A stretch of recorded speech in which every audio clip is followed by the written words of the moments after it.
Fun fact, Steamboat Willie enters the public domain next year. Yes, we had this conversation, remember? We dug through the... 1927 is this year's.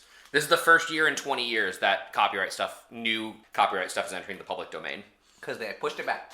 20 years ago.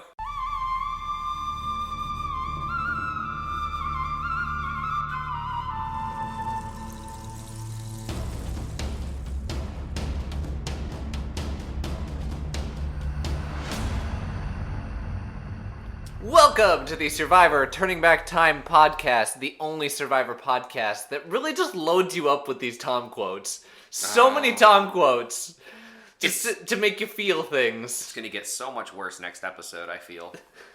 I'm your host, Stephen Levine, with my co-host, Jared Sheldon. Jared, what's up? Okay. I'm going to go on a rant. Okay. Welcome. You were 4 seconds in. Have you heard of Disco Elysium? The name sounds familiar. Is that a band? It's a video game. Yes. It came out a few years ago.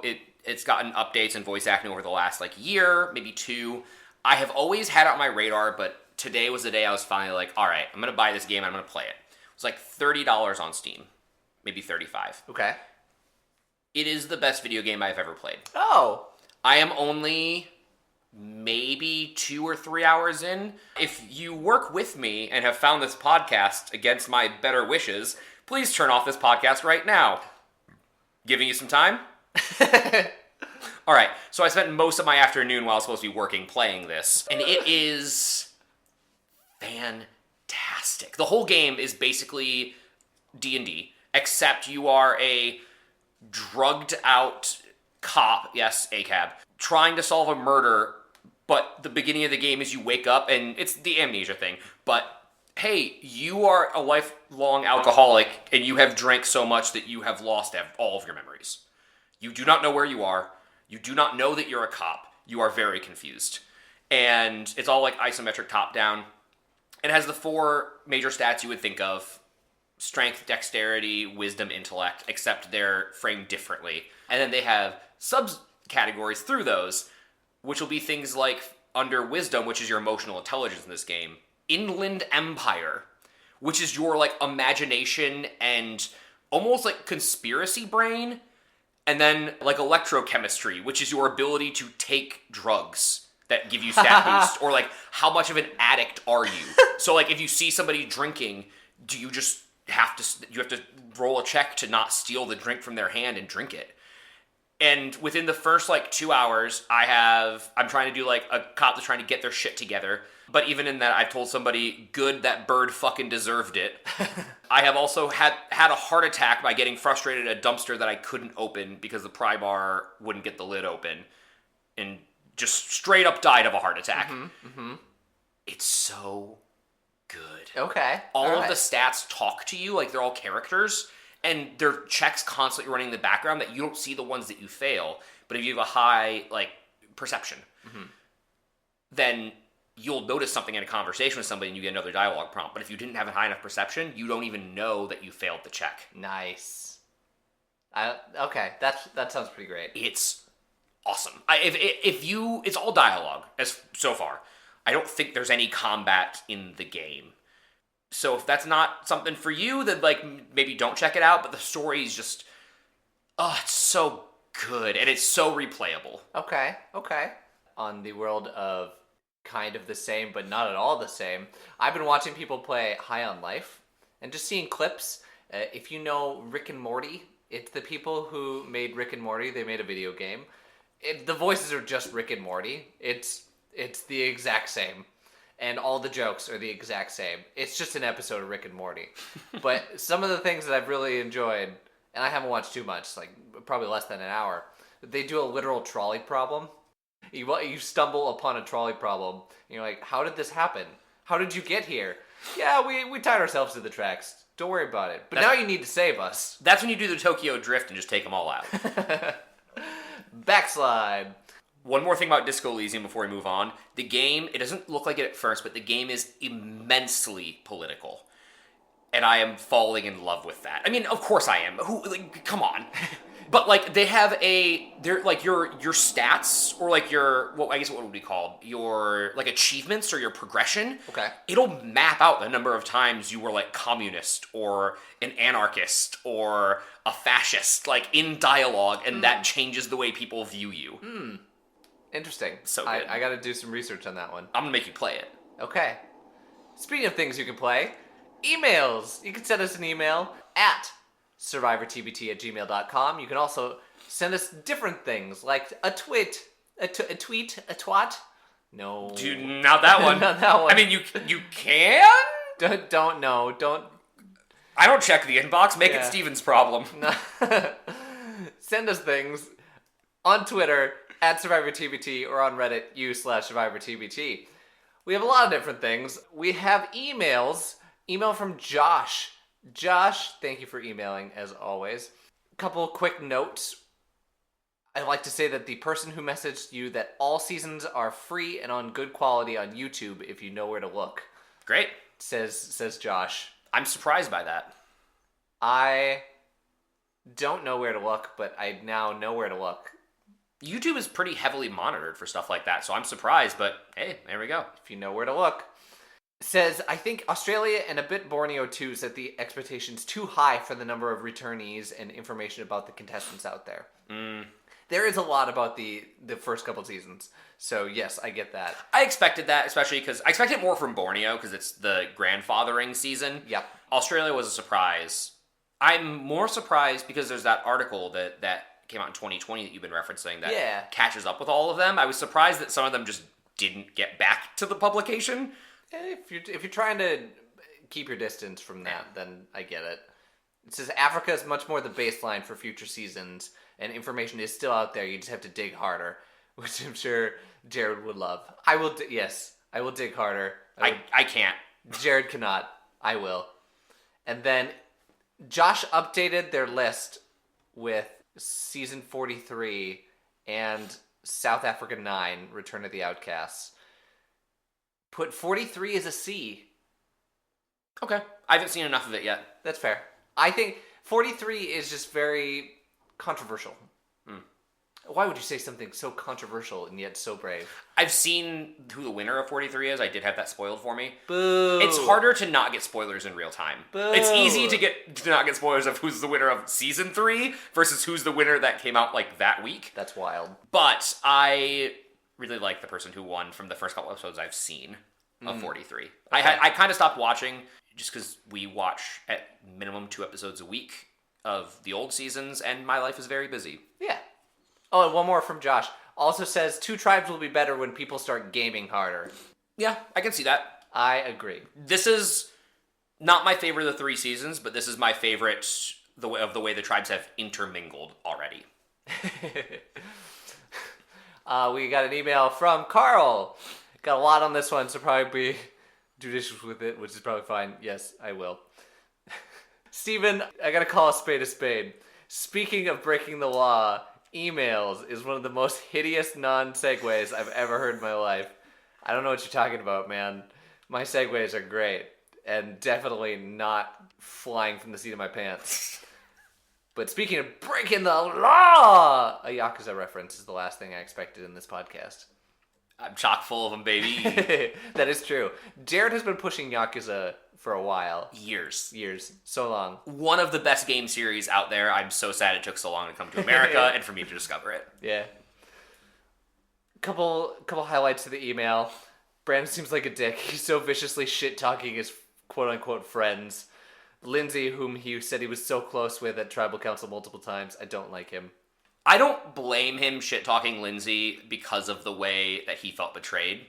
Because she goes, I almost stabbed you in the back. I thought I was coming here and doing that. Yeah. And it's a very emotional, visceral reaction. But yeah, Brandon's all over the place, and we'll talk about that this episode. I need for Survivor to get over the taking it so personal. Yeah. That it is a game. And people will take votes personally, but it's different when it's, oh, you blindsided me. Why, like, that sucks, versus you dare vote for me? You dare vote with someone else when we had this alliance that we have locked in since day one? How dare you? Yeah. Yep, I agree. Although I do like Lex's tyrannical meltdown that we're seeing episodes now. It's very entertaining. If I was introverted, I would feel offended by Kelly saying you should get prescription drugs to get that counteracted. Yeah. I take it that she was being nice by saying introverted, and the maybe getting prescription drugs was the more honest approach, because there's introversion and then there's whatever planet Frank is on. And I'm not saying he needs prescription drugs. This is also the era of people really heavily over-medicating things. I mean, it still kind of happens, but that's a longer conversation. But yeah, no, I can understand why you could be around Frank for 26 days and be like, maybe some anti-anxiety meds, my dude? Yeah. I could see that. Yeah. Yeah, Survivor culture was just different back then, man. People were way cooler about accepting their fate. Blindsides barely existed, outside of a few that are listed. And people find it a mean thing to do. And Teresa used to be a flight attendant, so... That's what I remember that now. I was thinking... That makes sense. I thought I heard that, but I was thinking I was overthinking it because she said she had joined the Mile High Club. I was like, wait, wasn't she a flight attendant? Probably not. Also got an email from Tyler. A couple highlights from the Tyler email. Forgot to mention that Lindsay got married in 2002. Also appeared on Craig Kilborn and Regis and Kelly. Yeah, doing the... A lot of, at this time, they would make the talk show rounds once they got voted out. She's not Kelly from Regis and Kelly. No. That's Kelly Ripa. Oh, okay. I think Kelly Ripa. Ripa? I hardly know her. In 2012, Clarence did an interview on Survivor Oz where he revealed that he was married with 2 kids, also had a minor role in the 2016 movie Batman vs. Superman: Dawn of Justice, and appeared in an episode of the show Detroiters in 2018. Huh. Yeah. I guess these guys keep their agents. Like, they get an agent when they go on the show, and then, yeah. Why not? Wild. So wait, at the time of filming, he had a wife and 2 kids? No. Oh, okay. I don't think so. No. At the time of 2012. Oh, okay. And then one thing to keep in mind is that out of the 18 people on All Stars, half of them are for the first 2 seasons. That's that insane. Leaves only half the slots for the remaining 5. So and that's an average of 2 people a season with one season only having 1 person. Yeah. And you said it's not all of the winners that come back. So there's at least one season where someone comes back, but 1 or 2 people come back, but it's not the winner. Correct. Interesting. Yeah. I'm excited to talk about that when it happens, because if it was their choice, I'm assuming every winner was invited to come back for All Stars. Yeah, I'm sure. There are some... I'm not even going to say that. No. Scratch it from the record. I will not give reasons why people will not come back. I mean, there's been people we've talked about that have been invited that didn't come back on their own accord. Yeah, so, yeah. That's fair. And then finally, we got a Reddit from Justin Credible. Again, It's a good name. I got a great attempt at the name. You can just call me Justin. Justin it is. Been tempted by the high seas, but you're correct about the VPN blocker on Paramount Plus. It does block you. Shame. Boo. Boo hiss. Boo hiss. Why would you do that? We want to give you money. Why are you making it harder for us to give you money? I don't understand companies, man. Companies make things so difficult. Just... Anyway, it appears on a separate channel called Global TV. Survivor airs on Global TV. So that's why. Okay. Yeah. That makes sense. I mean, it doesn't, but it makes sense with their logic. Yeah. Completely agree with you about Teresa's song choice and that she was weaponizing it. Tomorrow is a beautifully weaponized song. Garbage. I would have walked off and just shoved my head in the nearest hole to drown out the noise. Same. We're actors and we hate Annie. What do normal people think of Annie? Oh, also noted the Batman vs. Superman. It's fun. In his exit interview, he mentions that he knew he was going to be voted out since he didn't make an alliance due to Beangate. Beangate! I'm really glad that name didn't stick. I like it. Yeah, I mean, I get it. Even without Beangate, they're going to get rid of him anyway. What Lex said to him is, I believe the honest to God truth that, hey man, you're a monster of a human being and we can't beat you in any physical challenge, so you gotta go. You gone. He said he was happy Lex told him about his vote to give him a chance to enjoy the remaining time in the walk to tribal. Supposedly, the walk to Africa tribal was still a 3-hour walk. Again, the contestants themselves are probably exaggerating that because it's not like they have watches on them. But if it felt like 3 hours even, that's terrible. Ooh, this is a good point that should be noted. Clarence wasn't just a basketball coach, but worked as a stockbroker before coming on Survivor. Makes me think that the army came afterward. Interesting. But can't confirm. I don't remember him talking about being a stockbroker. It would make sense he talked about his current profession, but also we just slip in that hey, black man, talk about your basketball coaching work. The individual profiles on the CBS website are usually pretty good about, hey, this is a lot more detailed information about these people. But sometimes they just don't show up anymore, and I don't know why. Weird. It's only a select few of them don't show up, which makes me really angry that I can't use it as a credible source. Yeah, okay, that's all kind of future stuff, but I just want to make the point that yes, I read the stuff. I will probably respond in person or to that message, but thank you for all of the information. Wonderful. So much good stuff. It also helps us, even if we don't read it on the podcast. I'm speaking for Steven because I don't read it if it's not read in the podcast, specifically to avoid spoilers. But I think it does help us know what to talk about in an episode, or maybe like as a gentle nudge of our hand of like, this is the kind of stuff that we enjoy interacting with as a fan base to us. Yeah. Yeah. So we are only two people, so throwing in different opinions out there is great. Different facts that I couldn't find in the heat of the moment. Great, thank you. And again, I will say this, like, everything that you guys send in, I'm not background checking you, so take it with a grain of salt. So some of this may not be correct. I try to give you the best information I can. If it's coming from someone else, oopsie doopsie. I will probably filter out the wild ones if I don't know that it's true.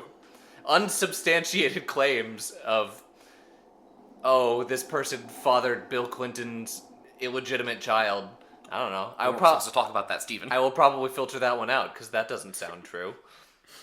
Unless you talk to Frank. Bumper!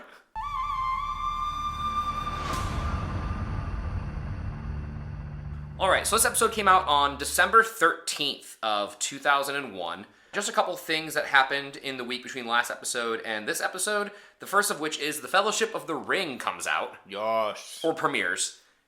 2001 was stacked, man. Insane. The People's Republic of China joined the World Trade Organization. Oh, nice. Yeah, more towards global economy. And Winona Ryder is arrested for shoplifting? I don't know if that was a thing that people knew. I don't know if it was one of those like celebrity stories, like when whatever her name was went to jail for insider trading. So maybe it's relevant to people. Steven, you look confused. Why? You have lots and lots of money. Why shoplift? For the thrill of it. It really is the thrill of it. The number one song on the chart did change to You Got It Bad by Usher. I don't know what that is. Wait, really? I maybe if you play it, I'm going to. Okay, go ahead. We're not going to on the podcast. No. I do know that song. However, it is far too eerily similar to Burn. Burn? But also by Usher. Oh, I thought you meant from Hamilton. I was like, no, it's not. No. The top movie of the charts was Vanilla Sky, which I don't know. I pulled up a short description of. And then Ocean's 11, and then Harry Potter, which I just thought was interesting because Harry Potter hadn't been out for that long at that point and had already slipped. Huh. Yeah. All right. I think it got more popular with time.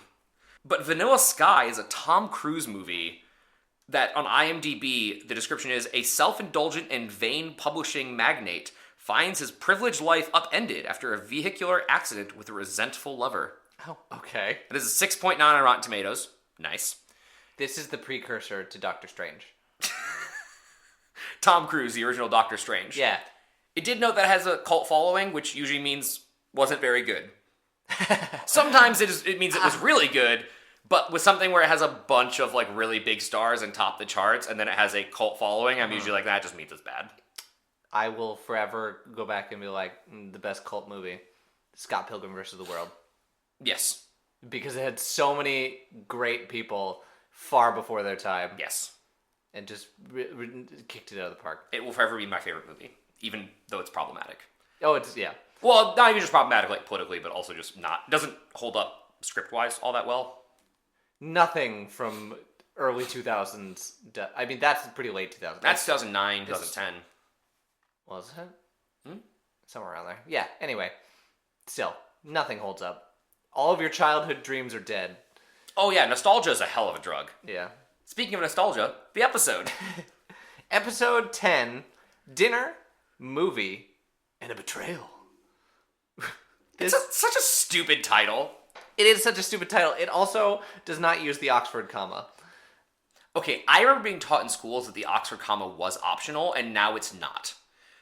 I mean, it is technically optional. Okay, but I remember being taught specifically that, like, it was leaning away from the Oxford comma. Oh, really? And that would have been around, 2001 to 2005 when I would have been taught that. So, I don't know, I was always on team no Oxford comma until, like, 3 years ago. I was like, fine. I am team opposite. There are many good examples out there, but just how you read it and how your brain reacts to it. That's why I finally changed my mind. Dinner, movie, and a betrayal. What is the classic Oxford comma argument? Like, it's something about, like, eating grandma or something like that. Ooh, that's a fun one. Yeah. With the Oxford comma, we invited strippers, JFK and Stalin. Let me reread that. That's a very specific one. If you know both, you have to know both JFK and Stalin personally to invite them. And you have to know that they're strippers. Yeah. With the Oxford comma, we invited strippers, JFK, Stalin. Without the Oxford comma, we invited the strippers, JFK and Stalin. And then it has pictures, but we don't need that. There's fan fiction out there. Yeah. Anyway, now that we're past the English language, which is a disaster in itself. It's 4 other languages hiding in a trench coat, yes. We sit and we pop in with ominous Lex staring in the dark. Everyone's pissed, no one's talking, and Brandon is the source of all the chaos. He sure is. I don't get it. His move makes even less sense this episode. Yeah. It really does. We'll go into all of the different ways he flounders and flips back and forth this episode, but it seems like his entire reasoning for not making a move that would have put him in the power position for the rest of the game was his visceral hatred of Frank. Yeah. I just hate Frank. Which I thought was way overblown. Mm-hmm. And Frank has been growing on me.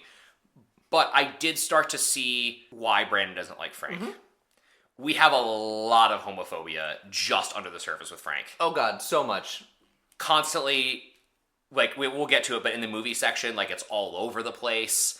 And I can see how that would, if you're somebody that's had to deal with those types of people all your life, and now there's one that's been under your skin and also hates your very being. Yeah.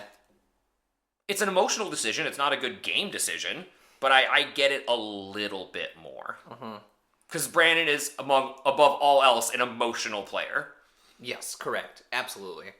And the people that used him to get further in the game do not trust him anymore because they used him to get further in the game. Yeah. So the people that trusted him before don't trust him because he just stabbed them in the back. Yeah. And the people that used him don't trust him because they don't know him. Lex is the only one that trusts him at this point. Lex is the only one that trusts him to the point where Lex and Ethan are just like having a full-on shakedown about this. Like, hey, I don't trust him. He did that to his team. What's he gonna do to us? And you're like, I don't know. You don't need him. Why? You clearly have your set 4. I don't know why you're so worried about this. Yeah. Well, because Lex won't vote with them. Lex won't vote with them to get rid of Brandon. Right. Out of a principle thing, which I think is pretty honorable to be like, hey, he helped us. Why are we fucking him over immediately? Pretty honorable and pretty smart. Remember, Brandon will be a vote on the jury. Yeah. But good point. Yeah. I think it was more of, Lex seems to be really hyper-focused on people's words. Like, not like the words they say, but like their word, their trustworthiness. Mm-hmm. To the point that he is just unraveling. He is spiraling like a madman. And he's still not fully appreciating that his power is given to him by the other people that agree to give him power and can be taken away at any time. Yeah. I think if Lex doesn't win immunity this episode, he might have gone home. I don't. Okay.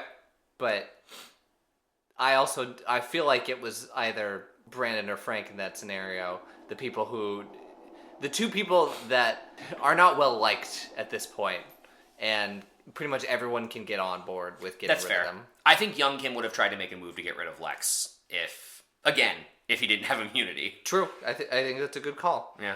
So yeah, we're just going through. Everything's sad. Everything's awful, and then we start to break into the levity with a Tom quote. Read it off, Steven. Okay. Tom, I sit here waiting on these women, the same all the time. Doesn't matter if you're in Africa or in Virginia, in New York, you still gotta wait on them. And then Frank follows up with this and says it's a good thing there isn't a mirror around, or it'd be twice as long. Women be shopping, I guess. Like, what the fuck is this? It's just sexism. We know what this is. Yeah. Call a spade a spade. Oh, yeah. No, I know. Call David Spade a spade. It's some bullshit. But when it comes from Tom, it's cute. When it comes from Frank, it's sexism. And I'm going to call it the double standard here, Survivor editors. Both are sexist. Oh, yeah. No, they're both sexist. The difference is Tom is disarming and folksy. Yeah. And Frank is a curmudgeon. Yeah. And they're both bad, but one of them has charm, at least, over top of it. And then they go on to ask how many women that we have, and it's too many. And that's where I'm like, ooh. That's where it really crosses. I can't defend this. I wouldn't anyway. I wasn't going to, but I can't. We've already gone way past the line, but now just being like, all right, you know what this tribe needs? Less women. Jesus Christ. You know what this Survivor episode needs? A beach episode. We need... But you know what's crazy is we haven't really, yes, sexism has popped up in seasons 1 and 2. Absolutely. Mm-hmm. This is the most brazen it's been. Yes. This is the worst it's been by far. Correct. So yeah, we take our beach episode at the watering hole, and it's just them playing around. They're having a good time. Yeah. Showering. Getting dysentery. The dysentery. And then we talk to Brandon. This is Brandon's this is why I did it, man. I wasn't going to align with Frank. They should have known that. And that's literally his whole point is I don't want to align with Frank. Which, like I said at the top, to a certain point I understand, but you're making a vote with him, you're making one vote with him, not a blood oath. Yep. And also, they should have known that? No, you should have told them that. That's true. We can talk about this. This is a discussion. Wasted potential. Brandon is so much wasted potential. And then we have some Dr. Pimple Popper bullshit. Oh God, I tried to block this out. We didn't need to see this. Tom they call it a boil. It's just an infected something underneath his skin. Probably a fly either laid eggs in there or something happened, and it is disgusting. Not the first time it's happened to Tom out here. Yeah, it's huge. And yep. It's behind the ear. It's hideous. That's a very sensitive area, and I hate it. This shows you how straightforward the vote was, that this was a segment on the episode. Yeah. And also not the first time it's happened to Tom this season, so they're like, shit, we gotta fill something with from these 3 days. Yeah, they call it his horn, and the women just can't keep their hands off it, says Tom. And Tom's penis grew 3 sizes that day. Some things you want them to touch, they won't. Some things you don't want them to touch, they will. That's the typical beast, says Tom. Get it, Steven? Like his penis. I got it, thank you. Because he wants all the women in the tribe to touch his penis. It's gross. That's the joke. All this coming from hey, living conditions are brutal. Yeah. They're showing flies just swarming them. That would be my moment. I'd be like, all right, $1 million, not worth it. Too many flies. Have you ever been in areas with heavy corn yields? Just laughing at the way you phrase that. Yeah. Like your fucking civilization tooltip. Yeah. Yes. Yeah, I have. Yeah. So when this happens all the time in those areas, when they go from a very abundant source of food to chopping it all down at the same time. I worked at a theater in the middle of a cornfield, and suddenly the flies went from, hey, I don't notice them, to there are flies everywhere in a matter of days. Horrifying. Disgusting. Couldn't do it. Not fun. So we get to the reward challenge. Oh, no, we should talk about the way that they pick their teams. Because I think they just draw them, right? They do. Okay. We get to the reward challenge, and it's insinuated that you need pairs. You need a partner to work on this one, a la Survivor Australia, Australian Outback. And Jerry says, I must have Ethan. Wait, no, I'm mixing the seasons. Yeah. This is much more civil than Jerry. Yeah. Everyone's on board with drawing out of the hat because it's the most fair. And everyone's going around, and this person's with this person, this person's with this person, and you happen to notice they set up, oh, I don't want to be with Frank. Brandon doesn't want to be with Frank. Yeah. Frank doesn't want to be with Brandon. Sure enough, Brandon and Frank end up together. They only show off 2 pairs. So there's 4 pairs, I think? Yeah, because there's 8 people. They only show off Tom and Young Kim and Brandon and Frank. Yes. So I was like, oh, cool. So one of them wins. Uh-huh. Got it.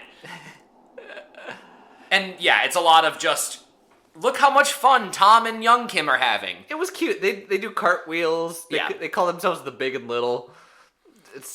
But they're going to be they're going to do great physically, but terrible mental. I think Young Kim is smart, but I understand that Tom can't identify that. Fair. Unfortunate that they do end up losing on the mental aspect of it. That is true. So, we get to the obstacle course, which is almost like a very similar setup to Survivor Australian Outback. Yeah, it's like a slightly more refined version of it. And it is. I liked it. It's a little more New School Survivor, where it does end on a kind of puzzle. Yeah. The thing that takes the longest is at the end of the challenge, so that you can catch up. Yeah. So, it's 2 teams running at a time. It's a tournament, just like last season. And it's obstacle course. It's jump over things, go under things, crawl. And then you have to build a ladder out of different shaped rungs. Mm-hmm. So you have to fit them in. It's almost a puzzle. And then use that ladder to go over a wall. And then that's the end. You cross the finish line, and there it is. So, your 2 heats, Brandon and Frank, Kim and Tom, Lex and Teresa, Ethan and Old Kim. Brandon and Frank beat Kim and Tom, Ethan and Kim beat Lex and Teresa. Yeah, so from the moment that Frank and Brandon beat Young Kim and Tom, I was like, okay, cool, so they won. Yeah, you were correct. I don't need to see the rest of the challenge, they won. Interesting little tidbit that happened here is in the second heat, Brandon was such a hard ass on Frank, just yelling at him, go Frank, go! It's like, oh my god, Brandon. He wanted to win that challenge. He really did. Which is, again, the confusing thing about Brandon, because he lives in this area where I won't work with Frank on a vote, but I will work on him with this challenge and put my whole heart and soul into it and win it. I don't want to go home, but then I give up all these ways that I could have had power over and over again. Very, very confusing. All over the place. All over the place. Yeah, inconsistent is really just the best word for it. Correct. So Brandon and Frank win a hot date to the Survivor movie theater.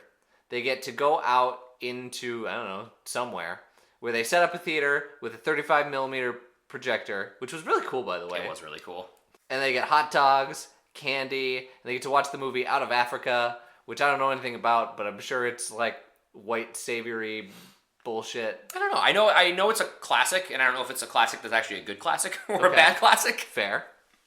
And there's a lot of homophobia in this this little bit here. Frank's like, so this is kind of why I don't like to give old people a pass on their bigotry. Because think back to season 1. Mm-hmm. Yeah, Rudy was a little weird about it sometimes. Rudy, much older than Frank, by the way. Yeah. A little weird about it sometimes, but it was always good-spirited. Mm-hmm. And it was always like, my buddies are going to make fun of me for this because they're homophobic. Mm-hmm. Obviously, Rudy never would have called them that, but implying it. And that he's going to get some shit, but he really likes Rich. This is Frank being like, whoa, hey, it's just a movie. It's not like we were like making out or something. We weren't like touching tips. Like, it's so Rudy viewed Rich as a human being with part of him that Rudy did not understand, Yes. but learned to appreciate. Frank views Brandon as a sexuality that happens to be attached to a human being that he doesn't like. Valid. But the show frames it in a weird perspective too. They like dig into that date idea a little too hard, and they try to make it like, oh, isn't this so cute? These two people that do not like each other are doing this thing, and they play like romantic music, and I'm just like, and that was weird too, because there was times where I actually really liked it when it was just like, oh, look at these two people that fucking hate each other, that have to share this time together and are actually finding some moments of enjoyment. And then there's times where the show's like, but he's gay though, and you can like practically hear the laugh track, and I'm like, oh, listen, I don't mind a good enemies to lovers trope. Yeah, odd couple mentality. Fine. Exactly, it's fun, but we can just keep it the first thing. It doesn't have to be the second thing. Odd couple isn't an actual couple. They're just two people that are very different. Exactly. Oh, and by the way, in case you didn't notice, Mountain Dew is the sponsor. Did you get your Mountain Dew, kids? Mountain Dew! Now with code red. Every episode, Mountain Dew. We're going to give you Mountain Dew every single episode. We're going to sneak it in there, one way or another. God, PepsiCo must be living their best life. Just shelling out money. Yeah. And then, back at camp, everyone's plotting, scheming to vote out Brandon. Insanity. Yep. I don't get it. I really don't. One note I forgot to mention on the date. Yeah.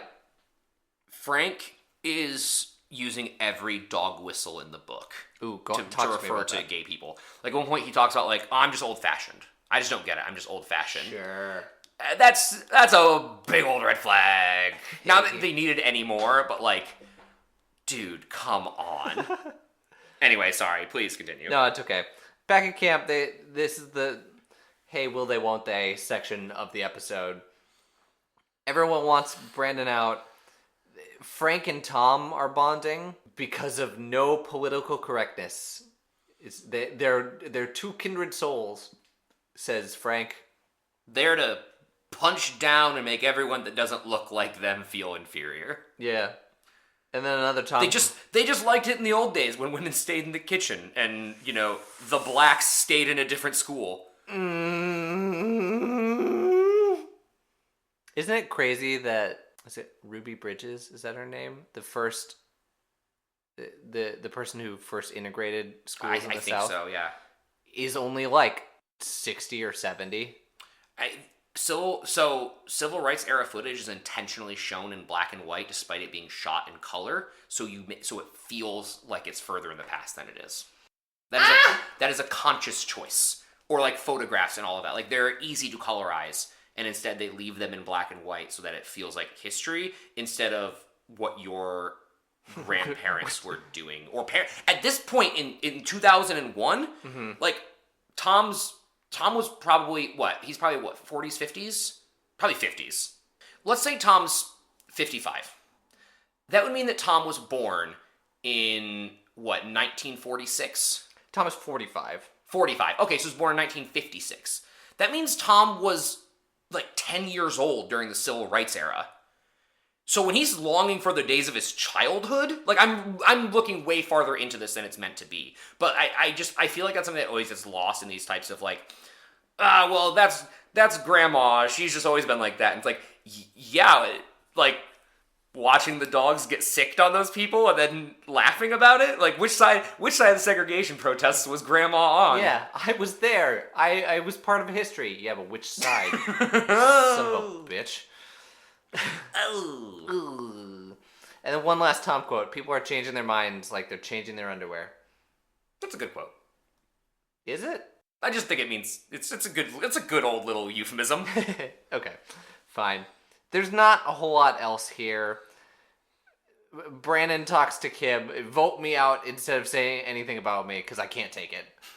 This is the most dramatic thing I think I've ever seen. It's ridiculous. I just can't take it. Oh, the vapors. Oh, I do declare. Two things to say. Okay. Right now, I still think Ethan's the winner. It's I'm worried it's going to be Lex in the final two, but I'm starting to hope it's Tom. Ooh, okay. Or starting to think / hope it's Tom, because I would take Tom over Lex with Lex's current self-destructive power spiral. I don't want that to be rewarded. And that's kind of like, I feel like Tom is, like, if Ethan's going to bring a goat to be herded, Tom's a good one. Okay. Unless we're still in the era of, like, he's too likable. And this season is not nearly as brutal as Australia. Remember where we were at this point in Australia. A couple episodes past Merge, we were... this is getting pretty close in the season to the emergency rice episode. You're right. And I think the kicker is the water tank. Yeah. Had that water tank not brought in, it would be a far different story. That's true. I think that changed the game. Yeah. And the fact that they're still using it because they show it every single day and every single episode is huge. Well, if they're smart, they're refilling it. So you go and you get, when you go to get water, and because we've seen them boiling water a couple times now. Yeah. You just, instead of drinking right from that boiled water, you take the boiled water and pour it in the top of your tank. Sure. Guess. But yes, you're right, and it seems like they have ample food. They still can't leave the camp hardly ever, it seems. But we're not watching people wither away, and there's conversations beyond, oh my god, I'm dying, please help me. Which I appreciate. Good. We get to immunity. It's a fire-making challenge again. We're just playing the greatest hits here in this episode. Hey, Steven. Yeah. Where's this river? I don't know what you're talking about, Jared. Why do we need a watering hole if we can walk to a river? What are you talking about, Jared? I don't know. Why didn't they put their camp near the river? Because we want to put them next to the animals that could kill them. I actually, no. You know what? Now that I say that, I wonder if they couldn't put it that close to the river because of the animals that could kill them. That's a good point. I can't argue with that. So, the weird part about this challenge, to me, was not the setup. It's essentially a larger scale immunity Final Four fire-making challenge. Except you had to go run, get your supplies, and it's bonfire size and not little baby one. Yeah. But they gave them a magnifying glass. Yeah. That's their fire starter in this one. Instead of Flint. Which is the typical one in Survivor. I almost said zinc. That would not work. No, it would not. Yeah. That seems like an odd twist on it, and I'm assuming one that they don't keep very long. I cannot honestly think of another time that they, in a challenge, use a magnifying glass to start fire. Wild. It is. And did you catch that somebody got ejected from the challenge? Correct, because they had to make a point that you could not touch the rope. Like your supplies can't touch the rope, and I'll hold on to that for a hot second. So they get off into the challenge. Kim, Lex, and Frank are the first ones to get fire. Kim is first. Kim gets out to a pretty early lead, and then just throws a bunch of grass on it. There was almost no substance in Kim's fire. Lex gets a little more substance in there, starts to take hold. Frank looks like his is pretty good, but then makes a beautiful, beautiful mistake of hitting the rope with the supplies and snapping the rope with the supplies to the point where flag goes up, everyone gets pissed that he won, and Jeff has to be like, no, your stuff hit the thing, you lose. Couldn't we have gotten a slightly stronger rope where one stick touching it wouldn't make the rope explode? That's the thing. These ropes were super flimsy. They were so thin. Like, I'm thinking to, like, the final 4 fire-making challenges in, like, 41 and 42, and they've got it figured out. I mean, the show's very well optimized at this point, but it's, like, a quarter inch. Like, if you accidentally touch it with something, it's not just going to fucking explode. It's not like Frank takes a machete to it. Yeah. It honestly just looks like he caught it with a branch and looks pretty close to actually finishing it with just the fire. Yeah. I would have given it 3 more minutes and that thing would have gone up in flames. Everyone stops working, and I honestly think, because they do the thing where Jeff comes in and edits it later. Yeah. I think they stopped the challenge, and some producer or cameraman went, no. I saw it. It flipped. I didn't catch that. Because Kim, like, sits down, has a full-on meltdown, and then they have to restart it again. But Kim's bush pile is pretty much out. It's out? Yeah. Okay. So, just overall, the filming of this was not good. No, it was not. And these, like you said, we're running back the standards. This is the third time we've done this challenge. Yeah. Why is this the worst version of it? Because it's so simple. Well, it's such a simple challenge, but like, why did you make it worse over the course of your 3 seasons? I don't know, man. Season 1, very simple, worked. You just had build a fire, great. Season 2, add another mechanic with a little seesaw. Okay, fun to experiment with. Season 3, let's make it smaller and worse. Yeah. That's the twist. It was boring. I don't like it. Me either. So, Lex wins. Lex wins despite all the bad camera angles, and it's hard to tell who was winning, but Lex wins. Yeah. Yay. So we get back to camp, and now we go back to work. Lex is rallying Tom, and people are getting suspicious of Lex. Well, yeah, and Lex is suspicious of Frank. Well, let's talk about people being suspicious of Lex first. Sure. People are suspicious of Lex because Lex is really going to bat for Brandon here. Yeah. And we talked about it earlier in the episode. Hey, Brandon scratched our back. We should at least see him through a little bit before we get rid of him. Yeah, I agree with it. I also agree with it. And then Tom. Tom is maybe plotting something here, but it's more of a threat, I think, where he says, if you dance with my lady, I'll dance with yours. Tom only speaks in euphemisms and riddles. Only. It's pretty great. Yeah, no, it seems like him and Ethan really, that's why I switched it to, I hope it's Ethan and Tom, and I could fully see it being Ethan and Tom in the final 2, because they have now bonded over this, like, hey, is Lex starting to freak you out a little bit? Yeah, a little bit. Hey, are we in trouble? Are we in danger? So we get to Tribal. Well, no, so real quick, something I thought was interesting, Lex tries to make Frank the target. Uh-huh. And he says, basically, that Frank will do anything to win. And that struck me as dishonest at first, but Ethan then agrees with him on that right away. Okay. And I think back to Frank willing to team back up with young Kim and Brandon for a vote, and I do think there's a ruthlessness to Frank that he is hiding well, or at least the show is hiding well, because obviously he's not hiding it well. Like, if Ethan and Lex are talking about it, but he might think he is. I just thought that was an interesting side of him that we haven't seen. I mean, it's crazy to me that comes off as ruthlessness when in today's game that's just normal play. Yeah. I strung together a group of misfits to make this work. Yeah. Oh, he's doing anything to win. Yeah, because it's a game for $1 million. That's the point. Yeah, do that. And Jeff talks about this at Tribal, actually. He kind of alludes to it when he's talking about, I think he's asked it to Brandon, or maybe it was to the entire group, how do you see the game? Is it, there's a certain way you're supposed to win, or it's, these are the rules, don't break those, and anything else goes? Yeah. It was, maybe he asked that to Frank. I don't remember who he asked it to. And also brings up threat management for the first time. Asks, I think it was Lex, if being a leader also puts a target on your back or something along those lines. So we're starting to play with those concepts a little bit. We're starting to weave it into the show here. It feels like there is interesting gameplay going on finally, and it feels like the editors don't know how to show it to us. Yeah, the players are ahead of the editors this time, I think. Good. Get it together, Survivor.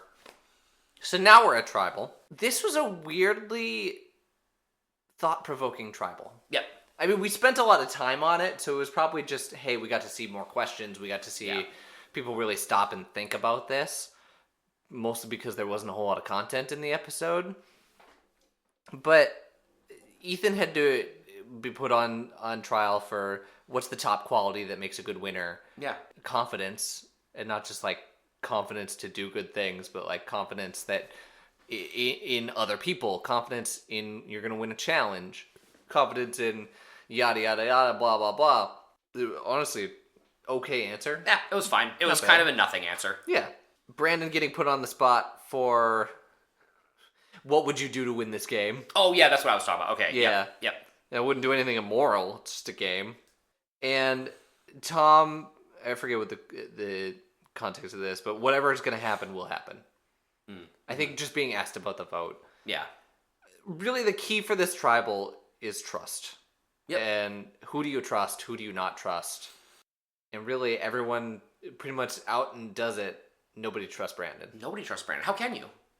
Which I will say, in a more modern season, I think what Brandon did would be fine. Mm-hmm. I also think that Brandon is the most modern player that we've had thus far. Mm-hmm. But he is, first of all, he's inconsistent and messy and doesn't have a vision for himself. Yeah. But he's also ahead of his time in that he doesn't have anybody that's looking at the game the same way that he is, or the same way he does sometimes. Sure. Yeah. And so Brandon gets voted out 6-2, right down the line with him and Lex voting for Frank. Mm-hmm. Lex smiles when Brandon's on his way out the door. I didn't catch that. You catch that? It's weird. It's a weird moment. I think he knows he just won one jury vote if he gets to the final two. Yeah.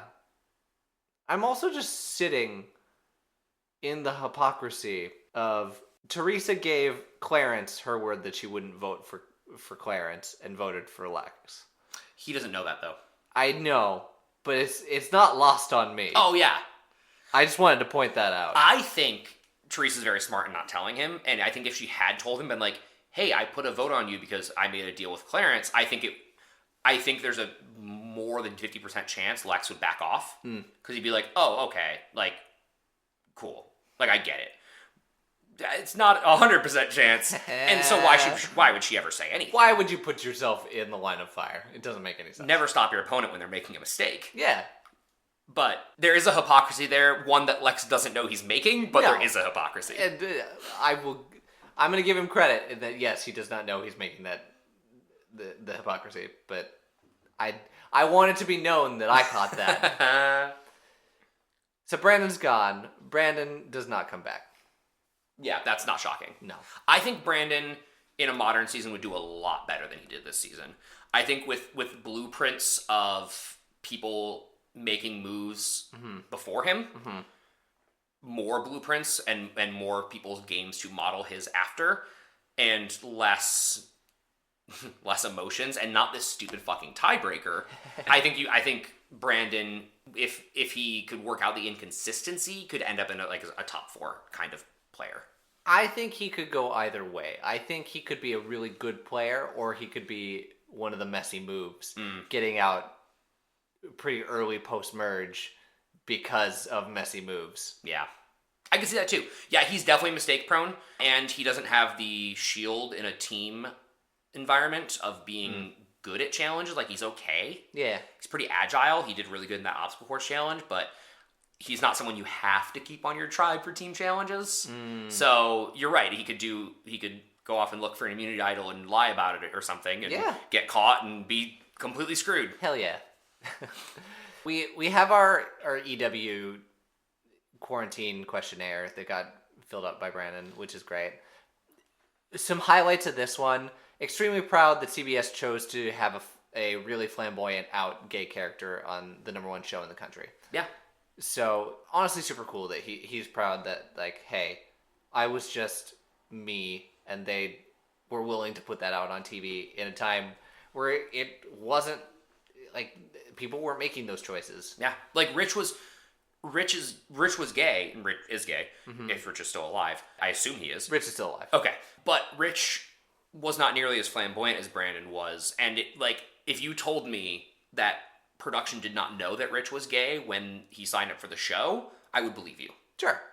Brandon, he wears it on his sleeve and is much more open. Yeah. So yeah, I agree with him. Yeah.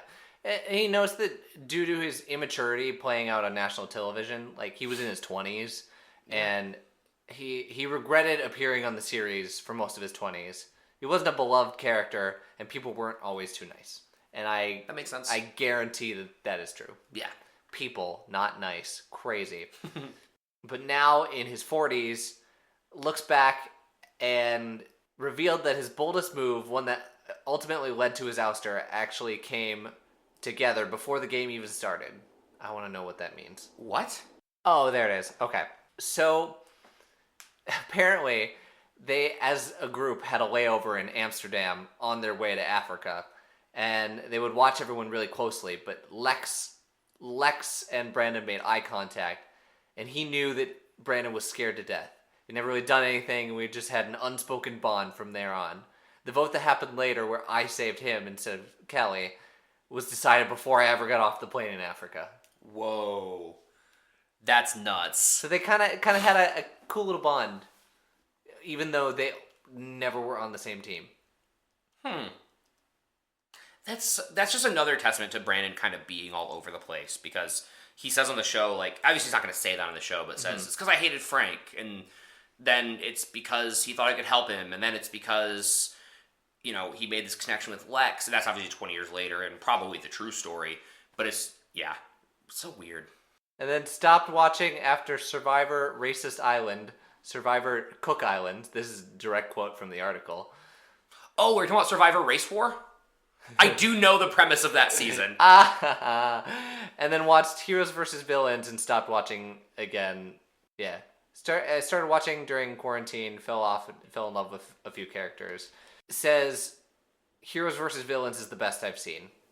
Okay. So, has some favorites in these seasons. Yeah. Oh, and he is my protagonist of the episode. Okay. I mean, he is the question of the episode for his entire tribe. That's fair. Totally valid. Yeah. Cool. Anything else you want to end this episode with? Don't front stab everyone that trusted you. Oh, also, I am very excited for Young Kim. The more that we've gotten to see of her, I don't think that she's going to do much, because I think she'll get voted out. But she's the next iteration, the Colleen, Elizabeth, and now Young Kim similarities of, like, young girl who's kind of buried early.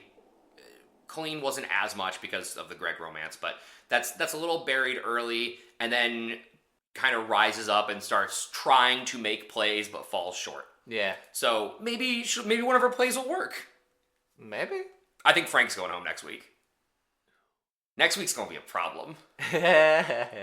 Only time will tell. Oh, I'm going to have so many rants. Yay! Bumper.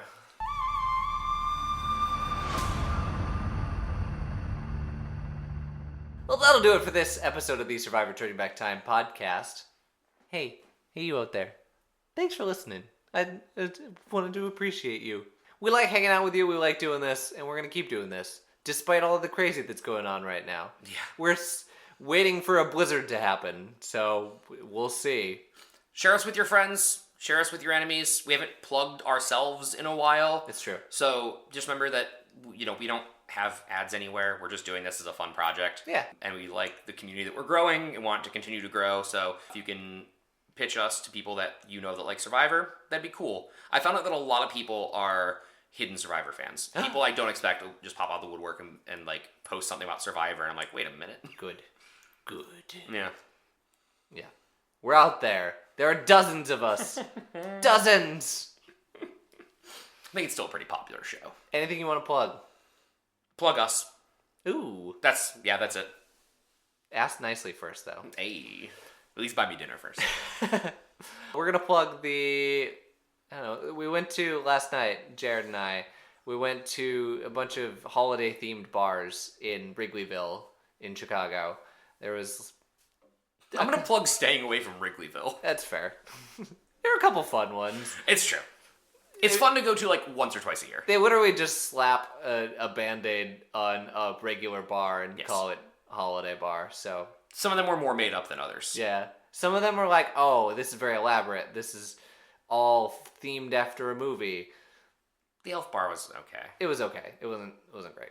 Some of them are just, hey, ugly sweater bar. Are there any ugly sweaters? No. Nah. That's just what we're calling it. Okay. Cool. The Hanukkah bar was cool. The Hanukkah bar was cool. Again, it felt a little... The lighting display was what made that. Yeah. Everything else, I don't know. Did they have Hanukkah-themed food? I was pretty drunk at that point because Jared made me drink. I'm sorry. I lost a bet. Therefore, I had to drink 2 Chicago handshakes, which if you don't know what that is, it's a shot of Malort and a PBR Malort, please sponsor us. Lord, no, fine. Sponsor us. It tastes like battery acid. Earwax and grass clippings, baby. Ugh. For my co-host Jared, this is Steven. My host Steven, this is Jared. Bye-bye! Bye-bye. Bye-bye now. Oh, I'll fucking do it again.